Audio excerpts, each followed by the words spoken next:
Hi, this is Haunted Cerebral. Welcome back. I just thought I would go through a little tutorial. I've seen some other people do videos like this, but not particularly for kind of traditional chart, setting up a traditional chart, and also setting up with whole sign houses, and then also to include some of the other Hellenistic features like Zodiac Releasing, etc. So I'm going to just kind of jump into it. I didn't really script this or anything, but I thought maybe I would just play it by ear and see how it goes. So I'm going to screen share now and just show you kind of what I have set up here. So as you can see, I'm using astro.com as well, just in case you were wondering, which is, now I use Astro Gold, but for the last couple of years, astro.com has been, what I've been using to calculate charts. And so, yeah, I thought I would just make this available because often I think people find, people want to get into chart calculation, but don't really know where to start.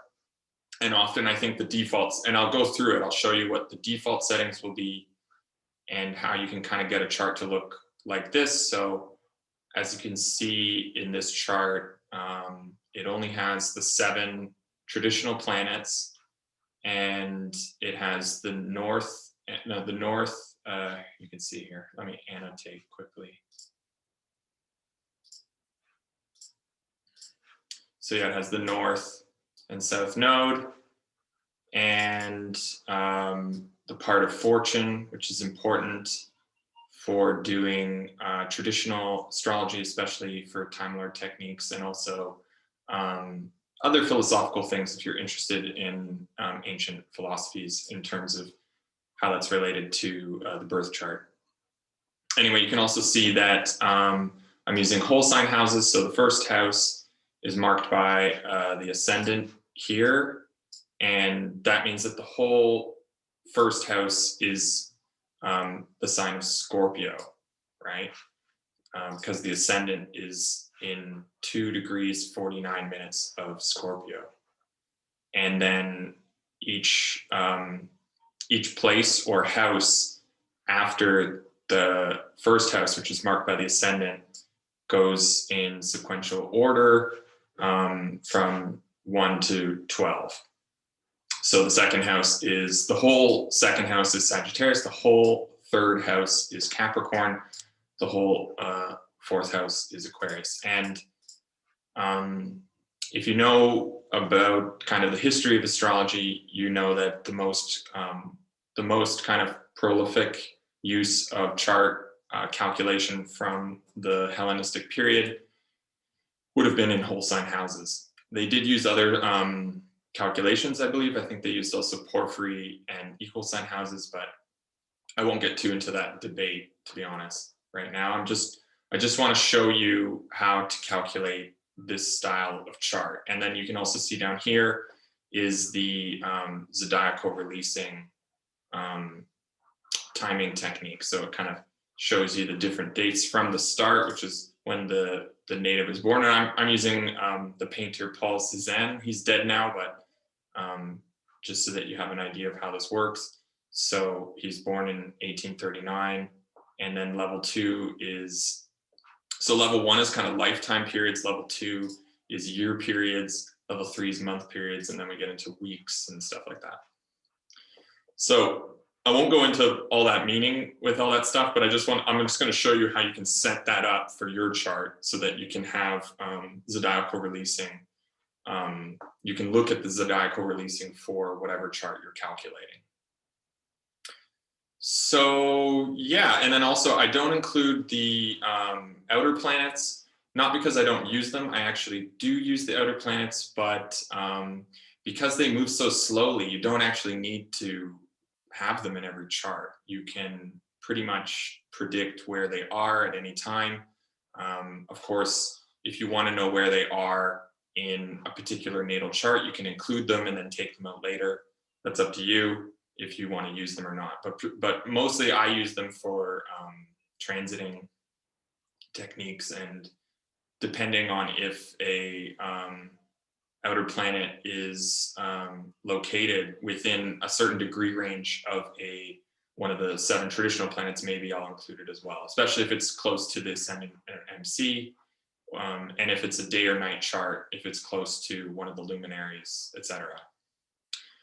So, okay, so this is kind of this is the ideal chart we want to end up with. It also has the decans. You can see here, I'll annotate that again. It has the decans. So if we're in Cancer, the first decan's in Venus, the second Mercury, the third the Moon. And then it also has the Chaldean, so that's the Chaldean decans. And then it also has the Egyptian terms, which if you're into essential dignities and more traditional kind of nuances of the planets and their influences over the different locations of your planets in a particular chart, these are important because they give you a little bit more information about which planet has more dignity and has more say in how the planets are functioning, etc. Okay, so I'm going to just start by, hold on. I'm going to start by showing how to, I'm going to start by just showing like a default setting chart, which Astro.com will set it up so you can do a default setting chart.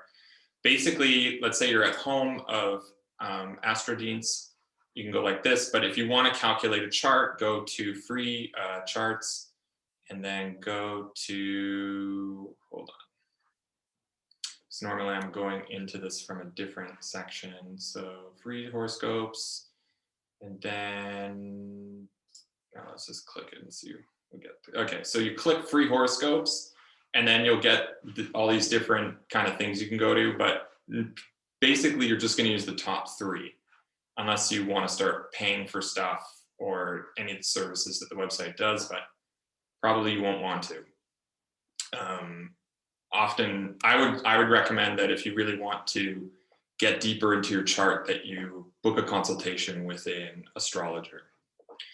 Okay, so for this particular tutorial, we're going to extended chart selection. So you click on extended chart selection, and then all this stuff comes up. So as you can see, I have all these like settings on it. So I'm going to reset that. And now it's the default settings. This is going to calculate for me a default chart. So let's take a look at what that looks like. So as you can see, it's a bit different. You see how my chart looks like this. It has all these detailed information about the breaking down of the signs. It also has the Zodiac Releasing. It also has the whole sign houses and the 7 traditional planets, not any of the other things like asteroids, like you can see here. Just annotate quickly. You can see here Chiron, and also Neptune, Uranus, Pluto, and then it's also the true nodes. That's something I forgot to mention. I use mean nodes. That would have been more what they used in traditional astrology, because the true nodes, they wouldn't have had the technology really to calculate that. But I mean, it's a whole other discussion I'm not going to go into, but basically I use mean nodes. I used to use true nodes. Sometimes I still test them out, but I think it's important if you want to get into the nuanced selections of things to test them out for yourself. But anyway, just for the sake of this tutorial, I use mean nodes. You also notice that in my chart, I have the descending node as well, which is here, just in case you don't see it. It's right there. And in the default chart doesn't include that. It also, if you see, the houses are broken up differently. So for instance, there's no marker for the ascendant or the MC. The ascendant itself, which is the AC here, is the entire line that marks the the start of the first house, the house border, basically. So that means that the first house is Scorpio, but then it also extends here into Sagittarius. So a little bit of Sagittarius is part of the first house. And then the second house, cusp is called the second house, the cusp of the house, which is this lines here, this one, this one, this one, etc. The house cusp then is marking the second house. And then you can see here that the second house also goes into Capricorn, right? So that's basically how quadrant houses are set up. They have uneven house divisions that have different, every quadrant style. So this particular quadrant style is called Placidus. They break up the house placements in different ways using different calculations. While like with the whole sign houses, the ascendant marks the first house. So that means that the entire sign is the first house. And I spent about a year doing tests between the two house systems, not Placidus. I used porphyry houses and whole sign houses. And I eventually found that the whole sign houses was more accurate. It was more, also was a lot simpler to use. And it also just, it showed a more practical approach and a more accurate approach to what each of the signs were signifying, what each of the planets was representing, and also what significations they were manifesting in a particular chart. Now, there's a whole debate into that, I won't get too into, but essentially I found after a long time of comparing the different transits that they went through with my personal chart, I found that whole sign houses was more effective. Now, you'll also notice in this chart, you can't really see it, I'm gonna zoom in a bit, but in the aspects list here, like compared to my aspects list, there's only, you can see here, conjunction, square, trine, sextile, and oppositions, right? So while in the default setting, there's all these different aspects. And these are, they're called minor aspects by some. I think there might be different names for them by others, but essentially I don't use them at all. And in the, if you're going to be calculating charts the way I'm showing you, hold on a second, then you're not going to need them at all. And also, there's so many nuances in Hellenistic style of astrology, in using traditional styles, that actually a lot of these minor aspects end up coming out in different ways, and there's so much other information going on anyway that you end up not using them at all. You can of course keep them in mind. I'm always trying to keep an open mind about a lot of things, and when I first started getting into astrology, of course I was learning about these things, so they're always like kind of in the back of my head, but whenever I'm doing calculations, whenever I'm doing consultations, whenever I'm doing chart readings and interpretations, I don't consider really them at all. Now, there's things like aversion, there's things like antitia and things like that that kind of take the place of some of these things, and that maybe these things were replacing when the lineage got broken up in the different centuries, but for the most part, I don't use them. But anyway, so in the default setting, they're going to have all this stuff. So it's all this kind of extra information that mostly is used in modern astrology. So this is not what we want. This is what we want. We want to get a chart that looks like this. And so how do we do that? So let's go back to chart selection. And now we're going to start from the top. So first of all, we're going to go to house system, and we're going to go down to whole sign houses. So whole signs, it says there. This part, don't change anything over here, but you want to change the house system to whole signs. Then go down here, and I use, like I said, I use mean node. So I click mean node, and then I click descending node. So you have both the nodes in there, which are useful when it comes to calculating eclipses, and also if you consider how the nodes were interpreted in the ancient world. And especially, I kind of combined the Indian tradition with the ancient Western tradition, since a lot of the techniques and a lot of the ways of looking at the functionality of the planets and the sun and the way the chart works are there's a lot of crossover. So I kind of look at the nodes from that perspective, kind of from that dual perspective. Okay, so anyway, so mean node, descending node. So now you're going to have both the north and south node in your chart, and it's going to be the mean node calculation, which is like usually only a degree or two off from what the true node calculation is going to be. Next thing you're going to do, you're going to click this one that says Uranus, Pluto, off on. So click that, Uranus, Pluto, off on. Then it says 7 classical planets, no asteroids and no fixed stars. That's good. We're going to also click Chiron off just in case. Next thing we're going to do is we're going to click the Chaldean decans, right? So that's what I had before. And then you click Egyptian terms. So that's going to make your bounds. You're going to see the bounds in them. That's useful for like, also if you're going to do any length of life calculation. It's also just useful for essential dignities in general.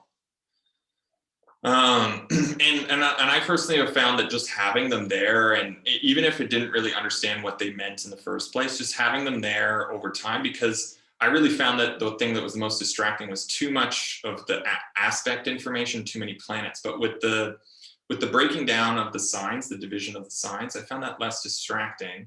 And I also found that it eventually you start to pick up on these things, and it informs a lot of stuff. So I kept that stuff anyway. So Chaldean decans, Egyptian terms, cool. And then let's see, what else do I have here? So no, okay. And then also you want to only major aspects. So 0, 180, 90, 120, 60. So that's basically conjunction, opposition, square, trine, sextile. So click that as well. So that means that you don't get any of the quintiles, the biquintiles, the semi-squares, sesqui-squares, and all that stuff. So click that stuff, right? Okay, so then the last thing you're going to want to click is the part of fortune. That's right there. And like I said, you're going to need that for the Zodiac Releasing, which one last thing you want to click right here with Zodiacal Releasing, right? So click all that stuff.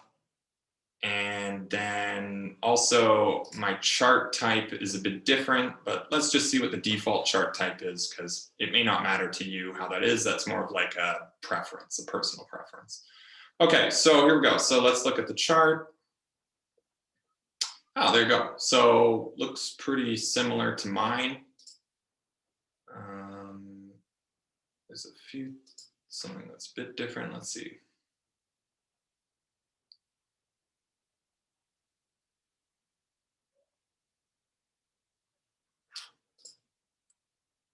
Well, it looks basically the same. Maybe it's just loading up a difference in the layout for some reason. Oh, you want to know what it is? It's because I think, let's see, let's go back. No, chart type, drawing style. I think it's just like the drawing style, so that the information's on the left. That's all it is, I think.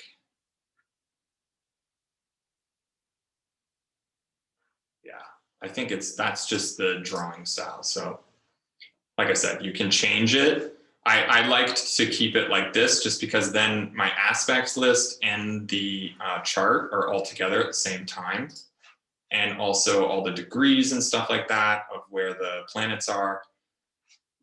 I'll just annotate it so that you can see. So yeah, so like all the planet placements and their degrees and blah, blah, blah. Like if I don't want to like look right into the circle of the chart, I can just look over here and it has a list of them.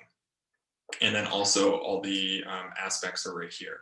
So that's kind of why I keep it on the side there, but for the sake of this demonstration, we'll just have it as the default. So you can just scroll down and see that stuff there. And as you can see, you have the ascendant in Scorpio in the first decan of Scorpio, which is ruled by Mars, in the first term, Chaldean term of Scorpio, which is also ruled by Mars. So Mars has a big say. And by the way, in traditional and Hellenistic astrology, Mars rules Scorpio, right? And Saturn rules Aquarius, not Uranus or Pluto, and Jupiter rules Pisces, right? So the outer planets have no rulership in traditional astrology. So Mars has a big say in what goes on with you personally, or what goes on with Paul Cézanne personally. And where's Mars?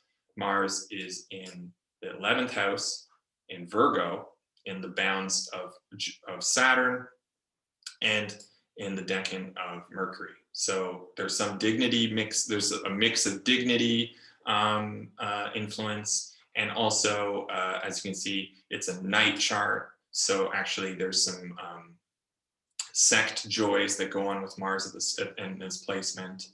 It's also in a auspicious house, which is the 11th house, which is the joy of Jupiter. And yeah, there's some other really cool stuff that has to do with that. And you can, of course, go deeper into figuring that sort of stuff out. And where's Mercury? Mercury is here in Capricorn. Mercury rules over Virgo. So Mercury's going to have a say in how the functionality of Mars works. And thankfully, they see each other. Maybe it's not the best aspect, because it's a square, but they see each other. So there's some functionality between them. And of course, Mercury is a morning star, so there may be some conflicts in his way he communicates. And Cézanne was well known for being someone who was difficult to deal with, difficult to communicate with. He had his very strong opinions about what painting could be and how painters should be. And he lived his life in a very individual way, which, with Mars being the ruling planet in 11th house, people around him saw him that way. So, like I said, when you use the traditional aspects and you use the traditional placements, the nuances really come out. They really come out in super fascinating ways. So that's just one quick example of how the ascendant and the ascendant ruler, Mars, is kind of functioning in the chart. And then down here, we have the, like I said, the Zodiac Releasing. Now, of course, he's dead. So these years won't matter, but there is some talk, there is always discussion about, what happens after the native dies, right?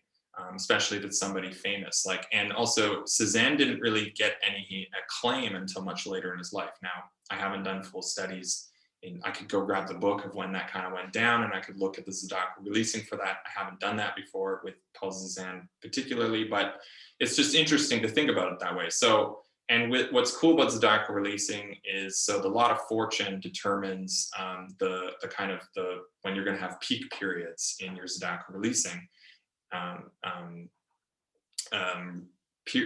periods in which different parts of the chart are being activated, right? And that's why you also need whole sign houses, because all these Time Lord techniques, they don't work with the quadrant house systems. They only work with whole sign houses. So that's another reason that whole sign houses are a really potent and powerful method of using chart interpretation. Okay, so and also of setting up your charts. What kind of style of chart do you want to use? Because you're going to start to find, what I found, especially by the end of that year of comparing the chart styles, was that there was just too much information, and there was all the stuff I was more interested in had to do with how whole sign houses function, while quadrant houses, it was more, I was just keeping it on to see if it even worked at all. And I found that most of the stuff associated with quadrant houses, you use it for specific techniques, for specific things, and then a lot of modern astrologers use it, right? And then when I taught myself how to calculate charts by hand, I actually became more familiar with Koch houses. So I was only using Porphyry before because it was one of the older quadrant house systems, but actually, if I were to use Koch quadrant now, it would be through Koch.